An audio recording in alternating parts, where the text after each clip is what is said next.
Hi, I'm Bob Dixon. Welcome to the Eagle Insight Podcast, your go-to source for bold and actionable leadership insights. With more than 30 years as a military officer and a strategist, I know leadership is about real impact. In this series, I sit down with top industry leaders to uncover their challenges and their success secrets. Ready to elevate your leadership? Well, hit subscribe. And if you'd like to be a guest, visit 5eaglesleadership.com/interview. Let's dive in. So we came up with this total leader concept, and we figured that there are three domains that leaders must be great at. And the first is leading yourself, and then leading others, and then leading organizations. There are different skill sets in each of those domains. But if you're good at leading yourself and leading organizations, but you can't connect with your people, you are leaving stuff on the table. If you can lead yourself and lead others, but you don't know how to lead your organization, you are going to lead them in the wrong direction.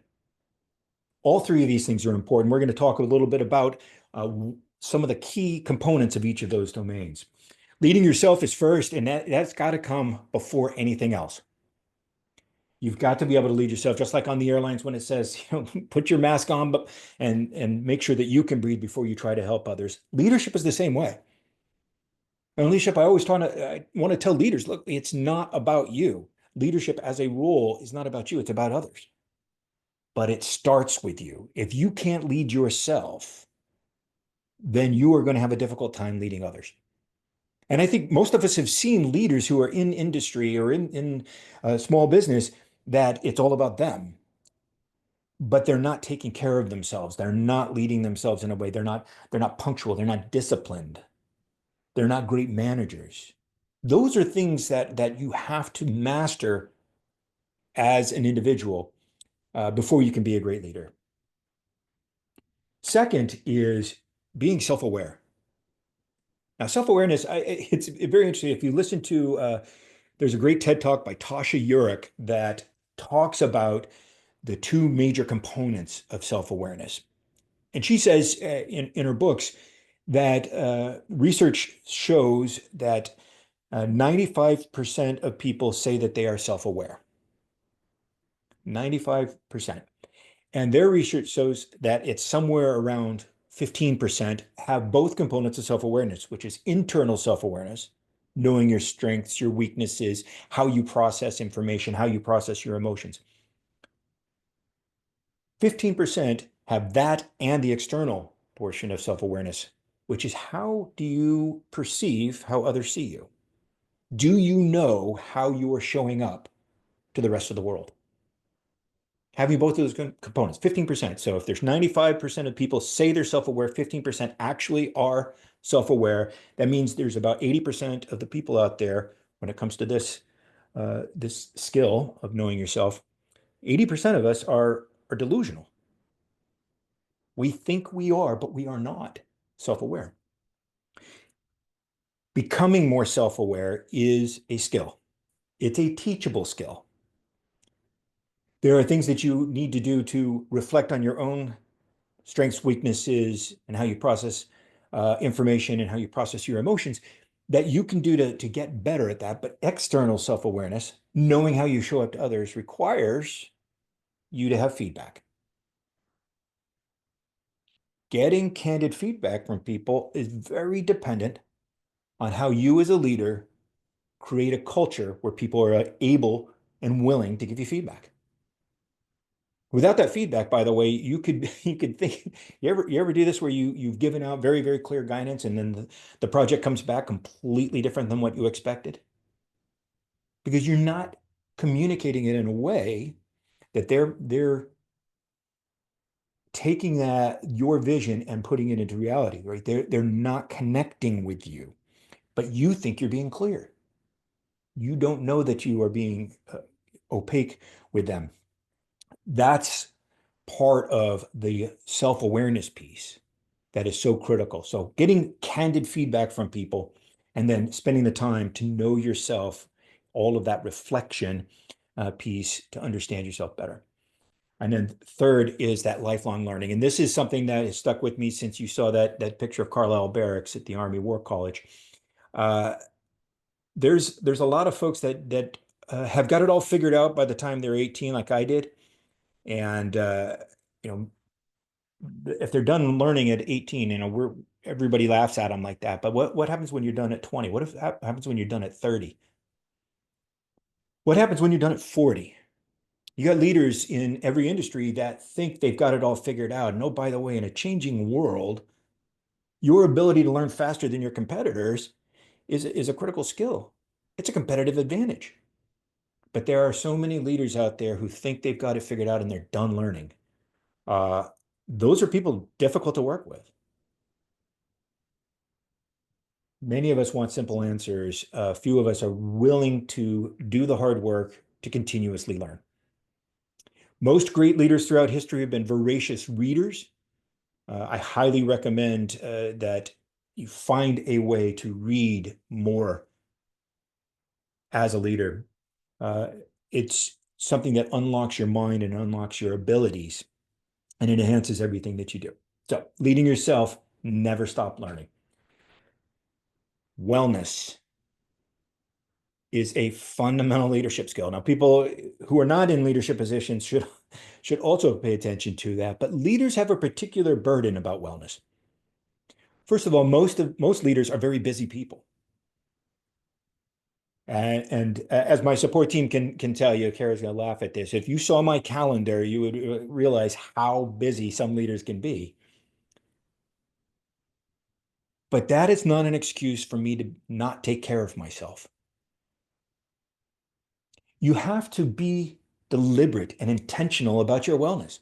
One of the things that leaders do when they get really busy is the first thing they give up is one of four things, right? They are going to give up either their diet. I don't have time to make breakfast. I'll grab something on the way. And I can tell you there's probably not anything that you can get in a drive-through that's going to help you be a better leader today. They'll give up their diet. They'll give up their exercise program because I can do 10 or 15 more emails this morning if I skip the gym. Oh, I'll just hit it on the way home. Do you? Do you hit it on the way home? Because unless that's your plan, you're probably not going to get there. So you sacrifice that. Your sleep. I'll just stay up a little bit later and get this project done. I'll get up early tomorrow and I'll do that. So now instead of getting my recommended 8 hours of sleep, which I wish I could get, my body just doesn't do that after military service. I get about 6.5. But if I'm willing to sacrifice that, I'm going to be tired today. I'm not going to have the energy to be my best as a leader. The fourth one is relationships. Because we all tell ourselves that our family will wait. We'll make it up to them. Leaders who thrive over the long haul take care of themselves. That is a leadership task. That is a necessity. Your sleep, your exercise, your diet, your relationships. If you sacrifice any one of those, it's going to affect the other three, and you're going to be in a snowball. So that is a fundamental lead yourself skill. And when you've seen people burn out, it's because they've given up on those. And they think they're doing the right thing. I think, I just need this one more hour. So I won't meal prep. I just need this one more hour to do more PowerPoint. I need more emails. Wellness. Leading others is the second part of it. Leading others is really that mindset piece of how do you relate with others? And part of that is how you communicate. And I spoke very briefly about communicating to somebody and you're showing up as something different to them than what you intended. If we're not crystal clear about what we want our people to do, we could get any kind of result. We don't know what we're going to get. But if we're crystal clear about it and we get feedback from them that says, yeah, I heard what you said, boss, this is what I'm going to provide, then you're on to something. Now you're on to a track where you're going to have the results that you want. I love this sign. I don't know where I'm going. When I talk to a leadership team and I ask them, well, are you guys all aligned? And they say, oh, yeah, we're aligned. We know where we're going. I'm like, okay, great. So let's say, for an example, if we were going to Europe, which direction we go, and they all point in some direction, like we're going to go over that. That's going to be, we're all going to go to Europe. I say, great. Okay, let's say that we all get on a plane and we meet there in Europe. When you get off the plane, where will you be? And I have them write that down instead of just saying it out loud. They write it down, and there's somebody who's going to be in France, or somebody's going to be in Germany, somebody's going to be in England, And there's somebody who always goes to like Liechtenstein, and I'm not really sure why they pick Liechtenstein, but somebody always goes to Liechtenstein. You have leaders that think they're all going to the same place and their followers are going to the same place, but we haven't been specific enough. We haven't communicated unambiguously. We said Europe, just go there. And there's lots of room for interpretation in that guidance. If, as leaders, we aren't crystal clear about where we want our troops to go, they could end up in Liechtenstein. If we want them to be on Bahnhofstrasse in Munich, then let's get them to Bahnhofstrasse in Munich. If we want them to have these margins in our profitability, then let's be explicit about that. When we communicate about whatever the standards are, make sure it's unambiguous. Empowering the people. This is an antidote to that burnout, by the way, is when you get people to do things rather than you doing it yourself. And I can't tell you how many leaders, they say, yes, yes, yes, I delegate. And then you look at what's on their plate.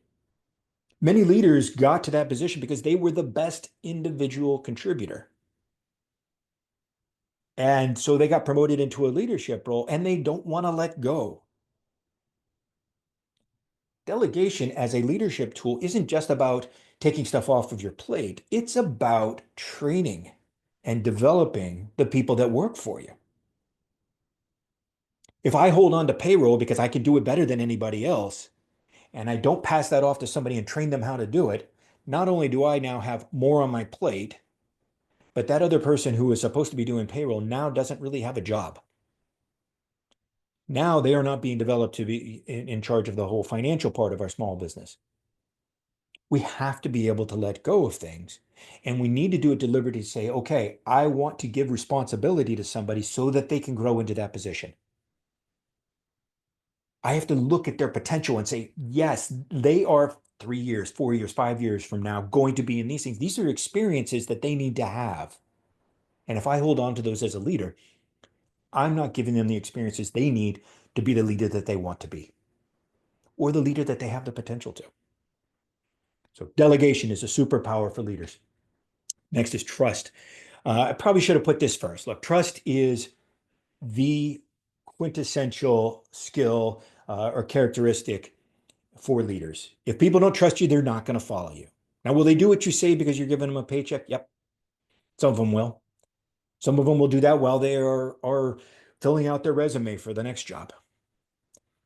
Trust is so critical to growing your people and to connecting with them and leading with them. This is a model about trust. I like this one. It talks about character and competence and reciprocity. If you don't have competence, it doesn't matter how good your character is. I know some really, really nice people that I will not let them do my payroll. They're just not competent at that. I'm good at a lot of things, but you don't want me flying your aircraft. You will not trust me to be a pilot. Not good at that, not a skill I have. So I don't have competence in there, even if you do believe that I have integrity and reliability in my character. And the reciprocity piece is about, are they in it just for themselves? Is there mutual benefit? Is there value for that relationship? Trust takes time, it grows over time, but I will tell you that trust is probably more important than performance is. Simon Sinek does a little chart that he has trust on the y-axis and competence on the or performance on the x-axis, and he says the people who are very high performers, but they don't trust them, nobody wants to work with them. They would rather work with somebody with less confidence or competence that they can trust. I think that's universal. And building trust takes time. It takes you walking the walk as a leader. It takes you being deliberate about how am I affecting people's ability to trust me. It takes feedback. Hey, Bob, you just did something that is going to erode trust with the troops. Well, I certainly don't want to erode trust. What have I done? And then when you get that feedback, there's a methodology for receiving that with grace and then processing that with courage and purpose. That's how you build trust over time. Incredibly important. Leading organizations is the third. It starts with values. Every single time we talk to a company who wants to tell me their vision and tell me their mission, I stop. Now, this is not something that I came up with. I had a charmed life when I was at the War College. I got to spend a couple of days with Frances Hesselbein. And if you don't know who she is, she was one of Peter Drucker's best friends. When he departed, she became the leader of the Drucker Foundation, which went on to become Leader to Leader Institute. She was a fantastic leader. All 4'11" of her, was one of the most impressive people I've ever met. And I got to sit in a room where she was talking to some business leaders of a Fortune 100 company. And they wanted to show her their strategic plan, and it started with their vision. And she said, "Stop. Can you skip forward to where your values are?" And I'm like, okay. And she said to them, she said, "Look, it's about your values. Your vision is where you think you're going in today's market. Your mission is how you're going to get things done, or what you're going to specifically accomplish. But your values are who you are. Your vision and your mission is going to change when the market changes, but your values shouldn't. Those are critical. Those are who you are in up markets and down markets. They're the guiding principles on how you make every single decision. A lot of times we put values together and we put them up on our website, or we publish them in a pamphlet. We make sure that it's in the break room so every one of our employees can see them. These are pretty common. This was a leading company: respect, integrity, communication, and excellence. You think those are pretty good corporate values, but it doesn't really matter if you put them there and you don't live them. You don't use them for establishing and enforcing standards. They're useless if you bypass them in the name of profit. By the way, the company, once leading company, that was from the Code of Ethics from Enron. And if you, some of the younger folks ask me, not, it's worth looking up. Enron imploded because their real value was profit.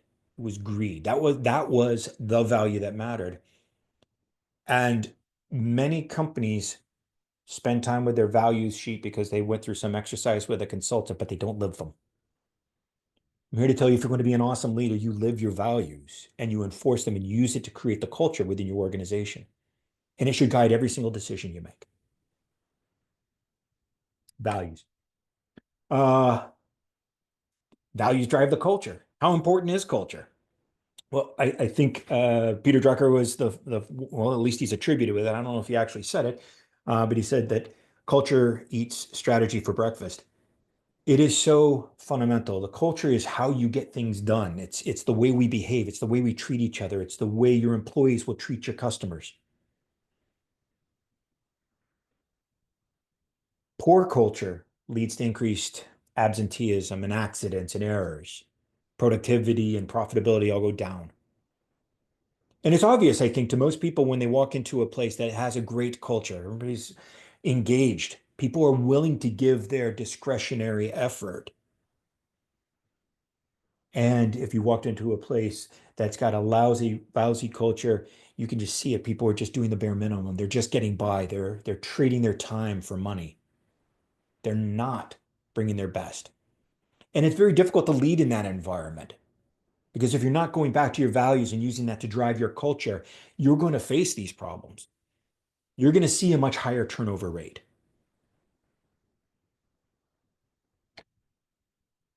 Finally, is vision. It's great to lead people on the day-to-day things, but if you're not going somewhere, it's hard to get people to follow. Having a vision for your company, having an idea about where your company is going to be in 3 to 5 years, some even reach out all the way to 10 years. I'm not saying that that is your absolute plan, because things change. What I'm saying is you have to have a destination in mind, and you have to be crystal clear how you communicate that with people. Just like the Europe example, being crystal clear about it, you got to say your vision and your values over and over again so that everybody in your organization is on board. I love the story of the architect for uh, St. Paul's Cathedral in London, when he came across three guys who were putting up bricks together. Sir Christopher Wren Ask the first guy, what are you're putting bricks against? What are you doing? Because I'm a bricklayer. I'm putting up bricks. And he said, okay. And the second guy says, I'm a bricklayer, but I'm building a wall. It's like, okay, so now you know that your bricks have a purpose. But he asked the third guy what he was doing. He said, I'm building a cathedral. I'm building a monument to the Almighty. Now, here's a guy who understood the vision. Somebody had communicated that vision to him, say, look, we're not just putting bricks together here. We're doing something big. How many people in your organization know what your real purpose is and where you're going? What is your vision as a leader for this organization, and how might this person fit into that? When they understand that purpose and they buy into that purpose and they see that vision, now when they make their discretionary decisions day after day, they could be contributing to the bigger picture. This is, I think, a fundamental thing that we have to do. Then the final thing is for leading organizations, you got to make great decisions. And in order to make great decisions, there are two things. You have to have good information and you have to have a good process. Making decisions, many people have been very successful at making decisions just based on their gut reaction to things. This seems right, that seems wrong, go. And in emergencies, that's probably about what you need to do. But so many leaders think every day is an emergency. And so they lead from their gut and they don't use the tools that they have. When you need to make a decision, it's important to understand when that decision needs to be made, what information do you need to make that decision, and how you're going to get that information. You should have a plan to do. In the military, we would send scouts to find out which way the enemy was going to go, because we wanted to know how to position our troops. We needed to make a decision about that. It's the same thing in business. What is the market going to do? How do I make a decision about whether or not I'm turning left or right? Let's get the right information and let's go fight for that information. Having a process for gathering information, analyzing it, and then making a decision unemotionally and in the best interest of the organization. That is advanced leadership skill. Shooting from the hip just because you happen to be a good bullshitter is not going to get you there. A lot of leaders want to rely on that, and they leave a lot on the table. So that's it. That's the total leader concept. It's about leading yourself, leading others, and leading organizations.